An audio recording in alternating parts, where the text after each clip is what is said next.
இவர்தான் ரவுடிசம் கத்து கொடுத்தாரு, இவர்தான் ரட்சிப்பு கொண்டு வந்தாரு. ரோட்ல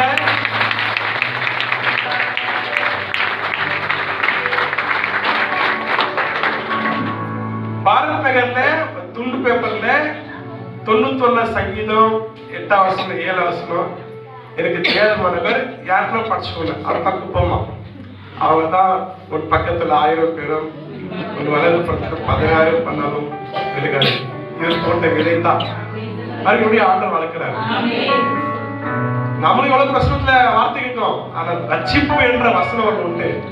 எனக்கு என்னைக்குமே இவர் போட்ட அந்த விதை தான் ஒரு பக்கத்துல 1000 பேரும் ஒரு வலது பக்கத்துல 16 பேர் விழுந்தாலும், அதாவது இன்னைக்கும் நான் ஃபாலோ பண்றேன். எவ்வளவு கிராமத்து போனாலும் அந்த வசனம் 1000 பேர் வரட்டும் தேவத்துக்கு நம்மளுக்கு.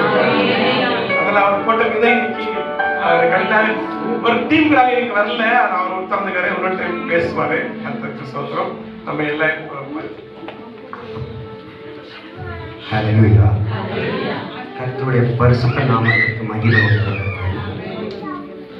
சமயங்கள்னால அடுத்த முறை நான் பேசுவேன். இந்த நேரத்தில் முடிச்சுக்க விரும்புகிறேன். 1989 வருஷத்துல நாங்கள் 2 பேரும் ஃப்ரெண்ட்ஸ் ஆகணும்.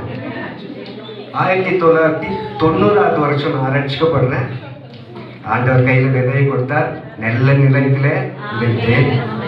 நெல்ல நிலத்தில் விதைக்கப்பட்டது 30, 60, 100 பலன் தரும் என்று வேதம் சொல்லுது.